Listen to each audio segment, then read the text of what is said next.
Aim Legion, how y'all doing today? I'm wearing my Army hat that I got at the VA Patriot shop for $10. Pretty nice.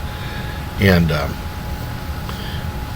I'm here to do a pretty long video. Now, one thing about having a day off is whenever you have like extra time, you have extra time to do videos like this, especially when it's from memory.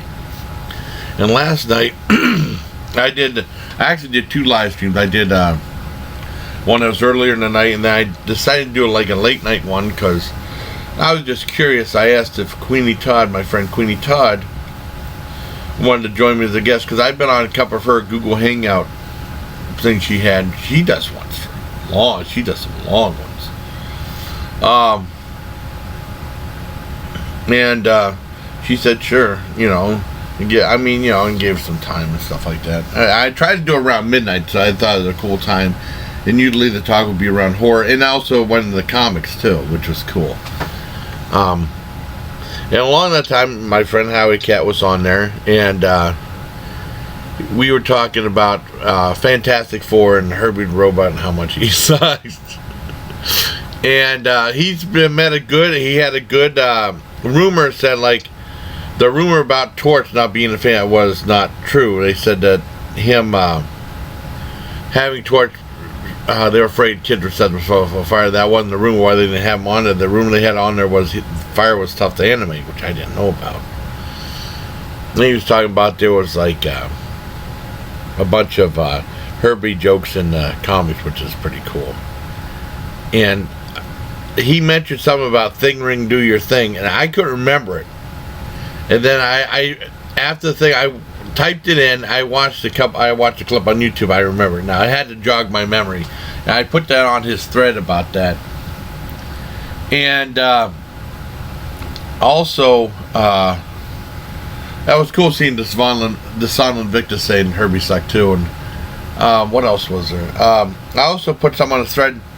I had confirmed, because I have another friend, I Am Random, who does a lot of Google chat stuff, because he said whenever Google Hangouts was going away, that's probably his last day. And then he found out about StreamYards too, and he actually had a bunch of people. He got up to 6 people. That's why I thought I asked Queenie about that. I was pretty sure it was still 6, but I didn't know how they would display it. Iron Random had 5 people, and then he eventually had 6 people in there. I took a screenshot of that, and I put in for the thread too for Howie Cat. So anyways, the rally thread. Yeah, well, anyways, what I want to do is they both did a thread. Kweeny Todd did favorite franchise, and then Howie Cat did a favorite interpretation, his own version of it. I want to do like half and half. Do one for Howie Cat and then one for Queenie. And well, Howie Cat did favorite Batman artists, which was really cool. And he mentioned one of them, I think it was Neil Adams, he said was a kind of a jerk. And he said, don't ever meet your heroes, folks. And that kind of reminds me of Tom Savini.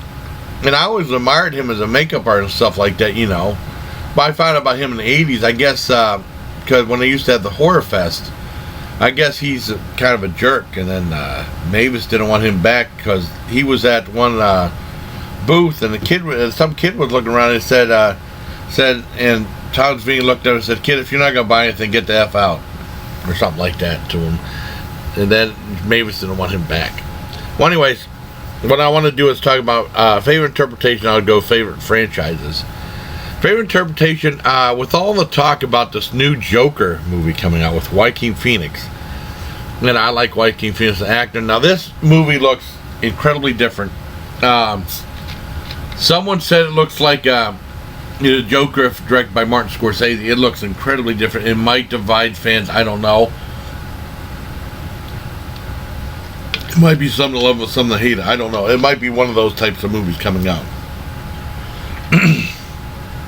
Now, I'm a big fan of his. I thought I'd talk about my favorite Joker. Now, most people always mention you have to mention Heath Ledger. Most people would say Heath Ledger is the best. And now this from, I remember seeing Dark Knight, and Dark Knight was great. Whenever they had that, now I'm getting confused. whenever he played that character, it was he went to a real dark place of method acting and stuff like that. He couldn't sleep. I mean, if I'm not mistaken, and then he was taking Ambien, and I think he mixed it with, I can't remember, alcohol or something. I can't, and then he ended up passing away. I remember the Academy Awards, they had he was nominated. My dad said he was going to win because he passed. And yeah, he did, and he deserved it too. He was he was absolutely fantastic at that. He's probably like the second favorite. And then I remember Jack Nicholson in the Tim Burton's Batman, and a lot of people were saying Michael Keaton's playing Batman, Mr. Mum's playing Batman.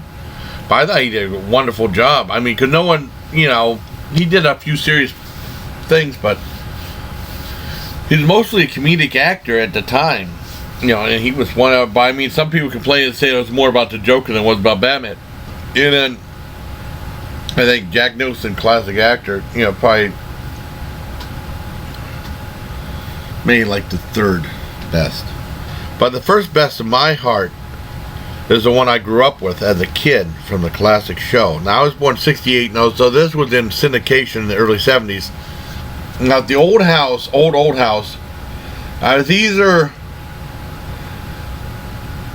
was either a year before kindergarten, or maybe first grade.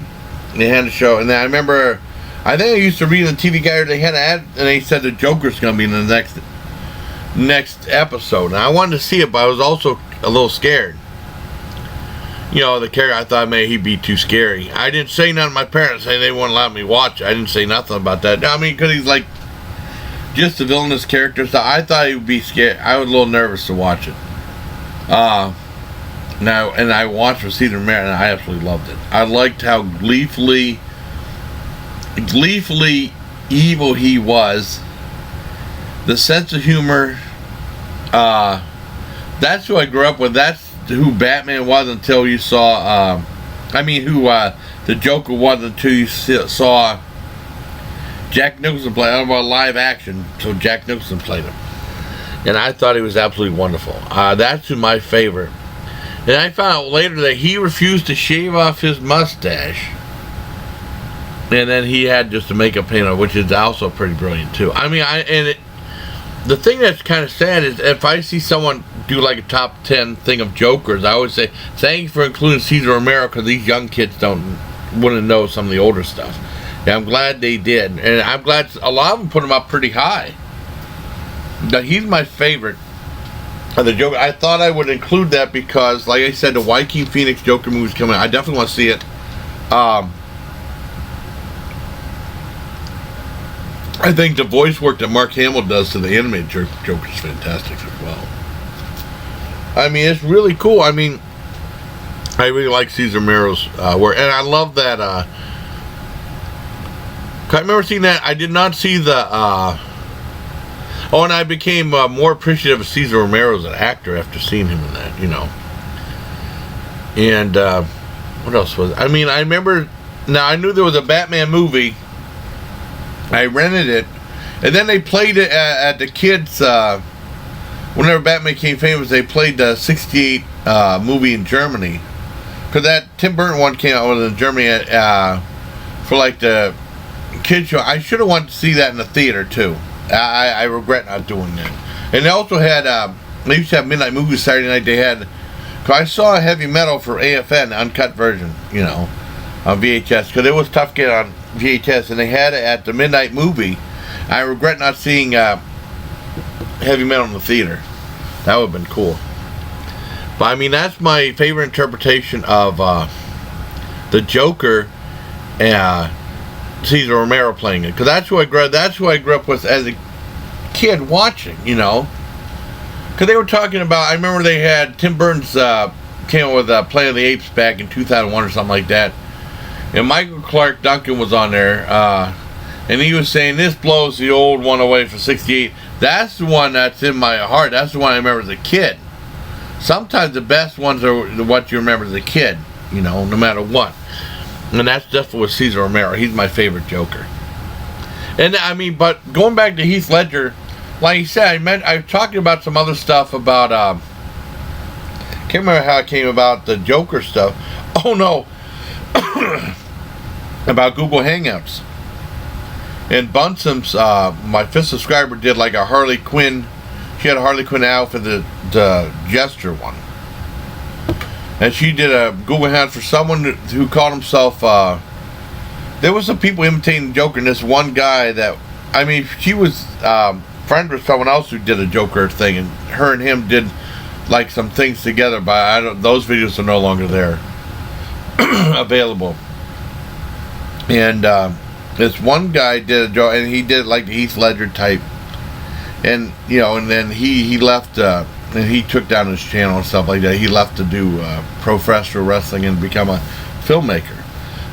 This is back in 2013, maybe in early 2014, because I remember the messages he left me in video inbox back when he had that back on YouTube. So that's my favorite interpretations video.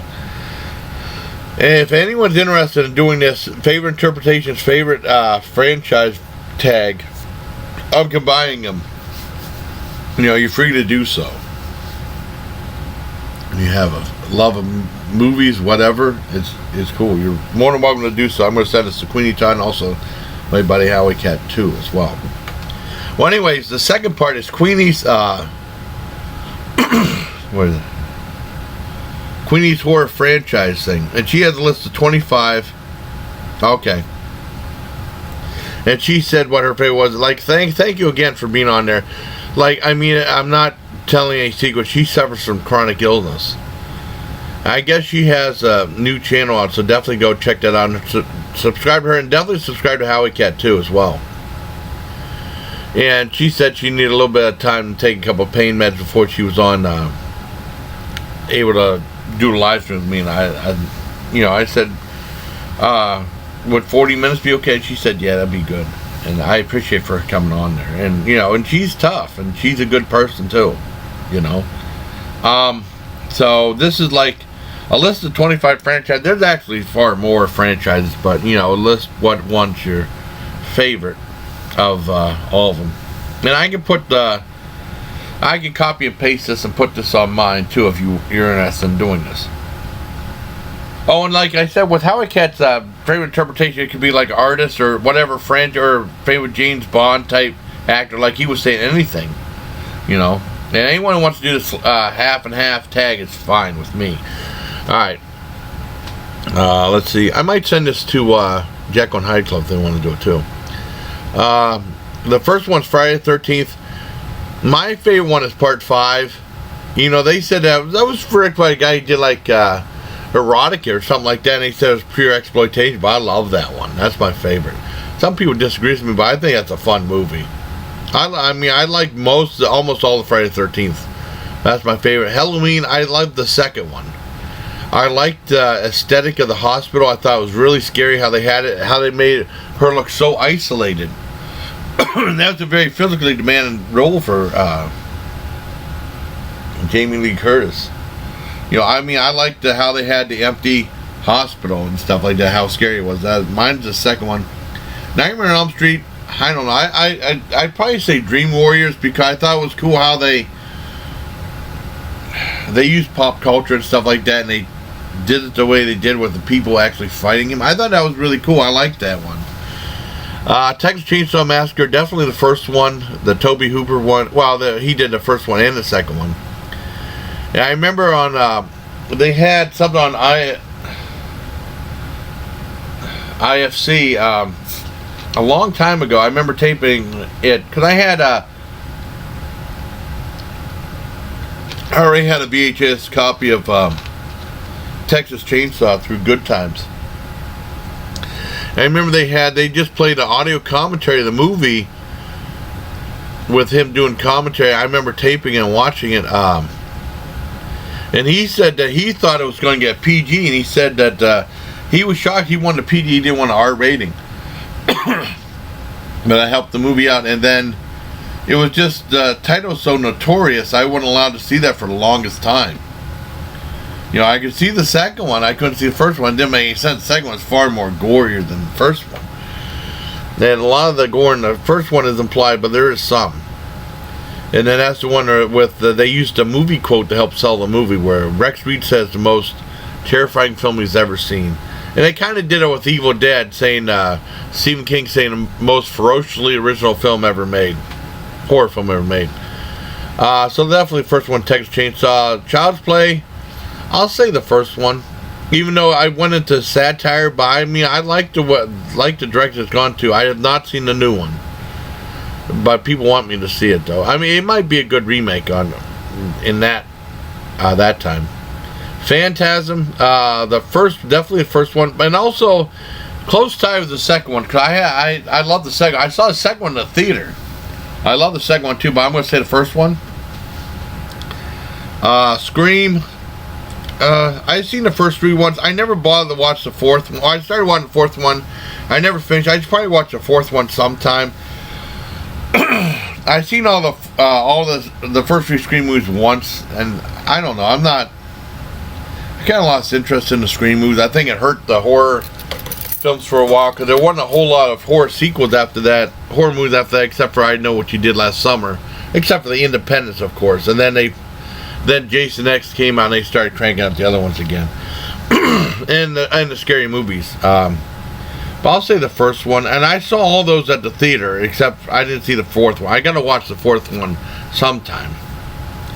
Hellraiser, I was close to her about saying the second one, but I'm gonna say the first one just because it was so different. Because I went ahead and watched the second one again on Netflix. I did see that weird new one that was really gross about them eating the lies, and it was weird. That Hellraiser Judgment or something like that was a weird one. But I mean, Doug Bradley will only be the only original Pinhead, you know. Saw, I'm gonna say the next one is Saw. I'm gonna say the first one on that, and that was pretty cool. And it was cool seeing Danny Glover again. And I liked it was somewhat low budget. I liked what they did with the car chase, having it look like it's sped up like that. I mean, they faked it, but it looked cool. Next, Leprechaun. I remember Saturday Night Live was saying the first new movie. Victoria Jackson said the first new movie of 1990, I think, and she said it was actually Leprechaun, and then someone said it would. I remember seeing the first 3 on. I think I've seen all of them on Cinemax. I still have not seen I saw Leprechaun in the Hood, but I never saw Leprechaun Back in the Hood. That's and I hated. I talked about Kweeny Todd. I hated the WWE version of that, and my review of that got a strike. Lionsgate gave me a strike on that, and then they finally made a mistake and took it back, but I still had to correct that. That was I really hated that one with Hornswoggle in it.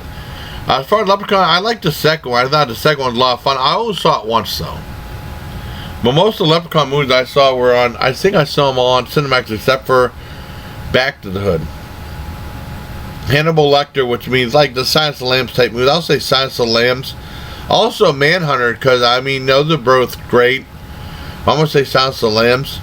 It actually won for Best Picture that year. Alien, I'm going to say the second one. Just because it's so action-packed. It was, but both the first one and the second one were great. Evil Dead, I'm going to say the first one. And that was actually really scary at the time. I thought it was scary. I loved the movie. I remember renting it and stuff like that, you know. And Dad was like, you're not allowed to rent any gory movies. I rented that and ran it. He didn't know what they were and stuff like that, so.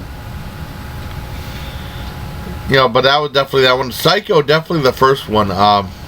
But the sequels with Anthony Perkins were all good because I liked the character. He played the character so well. Those were all entertaining sequels. Even, but not the remake. The remake was awful. But like I said, there was 4 of them. Yeah, I remember. Did I see? I can't remember if we saw. Because it was years later till Psycho came back. When the original Psycho came back, and Uncle Wayne said he liked the character stuff like that. He said it was too gory though, but he liked it.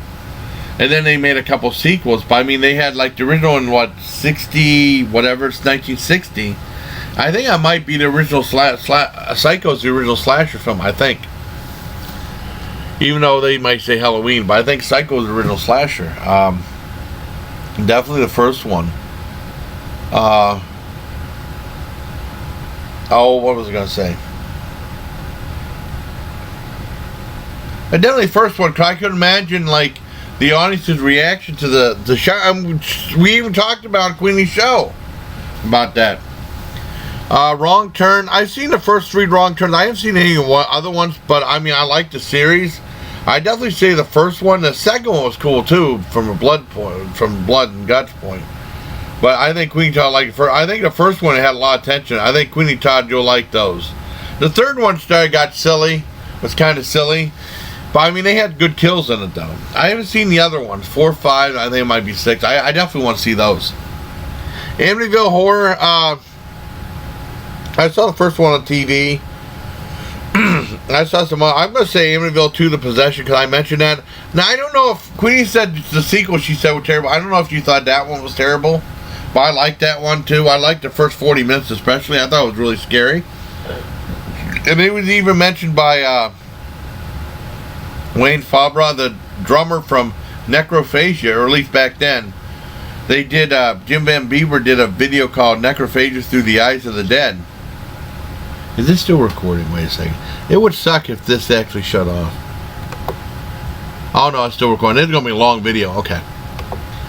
Wayne Fabra was talking about saying that that was the first one. He says that was his favorite one. He says Scary in Hell with Burt Young in it. So I'm going to say Amityville 2: The Possession. Children of the Corn, the first one. And it was weird because Children of the Corn, then they had a bunch of other ones after that. And it was cool seeing what, in the third one, they had Screaming Mad George, the effect. It was cool seeing what he who walked behind the rows looked like, but I don't know, maybe some people didn't want to know what he looked like. But no, definitely the first one, that one. I remember at the video store when the third one came out, I saw the third one on Cinemax, they had like some cool display. It's like it was like an inflatable ear of corn saying Children of the Corn 2. That would have been a cool display to have. Definitely the first one, Children of the Corn, is great. Jaws, definitely the first one. Final Destination, I'm going to say the second one, because I like how they orchestrate the whole thing with the log, how they set up these accidents, even though it's horrifying to see what happened. I'm going to say the second one on that one. The George Romero Dead series, I'm going to say Night of the Living Dead established it, but boy, I love Day of the Dead too. But I'm going to say, that's tough. I'm going to say Night of the Living Dead, because that really established a new look at the zombie genre, you know. Hostel, I'm going to say the first one, because I remember even when I think Eli Roth was on there before I really knew who Eli Roth was. Conan O'Brien had a copy of Hostel, and then he was like, I think he was watching it at home, and then like his kid, he says pretty graphic, his kids were like, get out, like that, you know, the joke and stuff like that, but you don't want your kids seeing that. I love Hostel, and the last 40 minutes got really exciting. Really exciting. But some people said that was just like porno or something like that, which I don't agree with. Predator, I'm going to say, I'll say the first one to help set everything up. And there's actually more franchises, I mean, you know, aside from this, but you have to limit yourself somewhat, like the Howling movies and stuff like that, or whatever, you know. Tremors, or Puppet Master movies, or whatever, or Bloodstone, you know, and stuff like that. Tremors, I'm gonna say the first one. And I've been keeping up. I hated that last one. That was the biggest lie. Oh, the Tremors 6 Hell Froze Over, something like that. And they made it look like it was in the Arctic. It was only in the Arctic for like about 2 minutes. And then they're just in Canada where it was like a little chilly. But there's no stud. That was the biggest lie ever, and it was a lousy movie. But definitely the first Tremors, that was a lot of fun. I didn't see it in the theaters, though, because it came out while I was in Germany, and I had to work or something, so I didn't get a chance to see it. Paranormal Activity, I didn't see any Paranormal Activities. I heard, like, from people saying the first one was good and the other ones were kind of boring. I don't know. I didn't see any of those. Exorcist, it was weird. Whenever they had the fourth one, I saw one of them, and there was two of them, though. Rennie Harlan directed one. I can't remember who directed the other one. It was Curse Production. I saw one. I didn't see the other one. I'd like to see maybe both back to back as an experiment, but I mean, definitely the first one for the Exorcist movies. Now, I had a chance. I mean, I didn't see Heretic till much later, and it wasn't very good, but it was okay. It's okay. The third one, I had a chance to see it, and my one friend said, "Don't see it. It's the most boringest thing you ever see in your life." And I saw it on HBO when I got out of the Army, because I was in Fort Bragg. I saw it on HBO, and I was like, boy, this is pretty good. It was interesting. George C. Scott. But, I mean, you know, my friend didn't like it. So I hope you like, so I'm combining these two tags up. I can't remember. Howie Cat's tag, which is favorite interpretation. And what I can do is I can leave the link to his tag video and a link to his channel. And that's half. That's the Howie Cat half. And then the second half will be the Kweeny Todd half. And that's favorites of the franchise tag. And I can leave the link to her video, the link to her channel, then a link to Diary of a Chronic Werewolf. I think because she suffers from chronic illness and she wants to have that as a separate channel too. But definitely check out all videos and subscribe to those channels, you know. And if you're interested in doing the tag, yeah, heck yeah, do it. And you do a half and half tag or do either one, you know. Like I said, it's going to be a long video, but that's okay. I had the time to do it today. Hope you like this video, buddy. Till next time, please. Take care, my leech. Okay, let's get ready to upload.